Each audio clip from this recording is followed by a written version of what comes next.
Brought to you by Vega, powered by Sensodyne and Vinyl. Grow ZFC. Associate sponsor UltraTech cement. અન્ય સમાચાર પર નજર કરીએ તો રાજકોટ અગ્નિકાંડ મુદ્દે આજે હાઈકોર્ટમાં સુનાવણી. હાઈકોર્ટની વિશેષ ડિવિઝનલ બેન્ચ સમક્ષ સુનાવણી. હાઈકોર્ટના આદેશ બાદ રાજ્ય સરકાર રજૂ કરશે જવાબ. શહેરોના વર્તમાન અને તાત્કાલિક અધિકારીઓ પાસે પણ મંગાયો છે ખુલાસો. રાજ્ય સરકારે કરેલા સોગંદનામામાં અત્યાર સુધીમાં થયેલી તપાસ અને એક્શન ટેકન રિપોર્ટ પણ રજૂ કર્યો છે. તો આજે હાઈકોર્ટમાં સુનાવણી હાથ ધરાવવાની છે. અગાઉ પણ જે રીતે સુનાવણી હાથ ધરાઈ હતી ત્યારે હાઈકોર્ટ છે લાલ ઘૂમ થયું હતું, ત્યારે હવે ફરી એકવાર આજે રાજકોટના અગ્નિકાંડ મુદ્દે હાઈકોર્ટમાં સુનાવણી.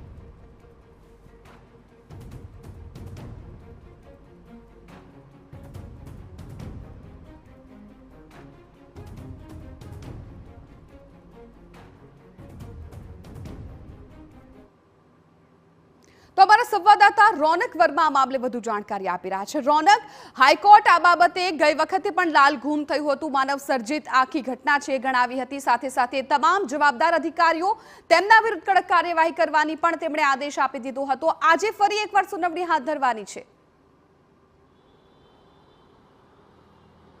જે બિલકુલથી રાજકોટ અગ્નિકાંડ કે જેમાં 27 નિર્દોષ લોકોએ પોતાના જીવ ગુમાવ્યા હતા અને આજ દુર્ઘટના બાદ ગુજરાત હાઈકોર્ટે ને જે ગંભીરતા દાખવીને સુઓ મોટો અરજી દાખલ કરી હતી તે સંદર્ભે આજે વધુ એક વખત સુનાવણી હાથ ધરાવવાની છે. તેમાં સૌપ્રથમ આપને એક ઓવરવ્યૂ આપું તો 24 કલાકની અંદર સુઓ મોટો અરજી દાખલ થાય છે અને તેના 24 કલાકની અંદર રાજ્ય સરકાર સહિતના પક્ષકારોને યોગ્ય જવાબ આપવા માટે કહેવામાં આવે છે. ત્યારે સંદર્ભે જે સુનાવણી હાથ ધરાય છે ત્યારબાદ જે થોડો સમય છે તે આપવામાં આવે છે. ખાસ કરીને ઘટનાની વાત કરવામાં આવે તો કયા કયા જવાબદાર વિભાગો છે, કયા કયા જવાબદાર અધિકારીઓ છે, તેના માટે જે એક વિધિવત જે સોગંદનામું છે તે દાખલ કરવા માટે કહેવામાં આવ્યું હતું. આ ઉપરાંત જુલાઈ 2021 થી લઈને અત્યાર સુધી રાજકોટ મ્યુનિસિપલ કમિશનર પદે જે લોકો પણ રહ્યા છે તેમના ધ્યાને આ વસ્તુ કેમ ના આવી તેનો પણ ખુલાસો કરતું એક એફિડેવિટ છે તે રજૂ કરવા માટે જણાવ્યું હતું. આ ઉપરાંત રાજ્ય સરકારને પણ કેટલાક ખુલાસાઓ કરતું સોગંદનામું માંગવામાં આવ્યું હતું. ત્યારે રાજ્ય સરકાર તરફે ગઈકાલ સુધીમાં તમામ જે એફિડેવિટ છે તે પૂર્ણ કરી દેવામાં આવી છે અને આજે ગુજરાત હાઈકોર્ટની ડિવિઝનલ બેન્ચમાં જે વિશેષ સુનાવણી છે તે હાથ ધરાવવાની છે.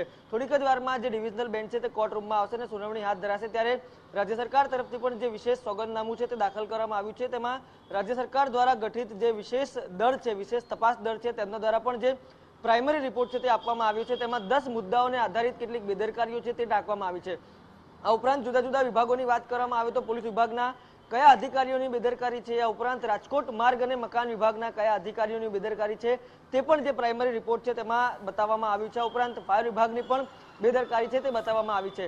મહત્વની વાત એ છે કે ફાયર જે એનઓસીની વાત હોય કે પછી ફાયર સેફ્ટી ટૂલ કિટની વાત હોય તે મૂકી હતી, પરંતુ તેમાં કોઈ પણ પ્રકારનું વોટર કનેક્શન છે તે આપવામાં ન આવ્યું હતું, તે પણ એક ખુલાસો થયો છે. એટલે કે આ તમામ બાબતો એ દર્શાવે છે કે ક્યાં ક્યાં ત્રુટીઓ રહી છે, ક્યાં ક્યાં બેદરકારીઓ રહી છે. આ તમામ બાબતો વચ્ચે રાજ્ય સરકારે એક મહત્વની વાત એફિડેવિટમાં કરી છે કે જે વિશેષ તપાસ દળ છે એસઆઈટી છે તેને તપાસ માટે હજુ પણ સમયની જરૂર છે અને જ્યાં સુધી એસઆઈટી પોતાનો સંપૂર્ણ અહેવાલ નહીં આપે ત્યાં સુધી રાજ્ય સરકાર કોઈ પણ કડક પગલાં સુધી નહીં આવી શકે.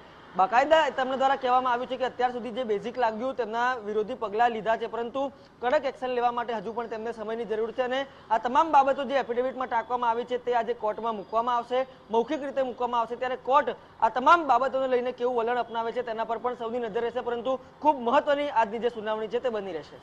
બિલકુલ રોનક, આભાર સગવડ માહિતી બદલ. તો આજની જે સુનાવણી છે ખૂબ મહત્વપૂર્ણ બની રહેશે, કેમ કે ગઈ વખતે જ્યારે હાઈકોર્ટમાંથી જે આદેશ સામે આવ્યા છે ખૂબ કડક હતા, લાલ ઘૂમ થઈ ગયા હતા અને જે તમામ અધિકારીઓ જવાબદાર છે તેમના વિરુદ્ધ કડક કાર્યવાહી કરવાની પણ માંગ કરી હતી. તમામ એ અધિકારીઓ કે જે 2021 થી લઈને 2024 સુધી રાજકોટમાં તેમનું પદ મળ્યું હતું એ તમામ લોકોની પૂછપરછ પણ કરવામાં આવી હતી.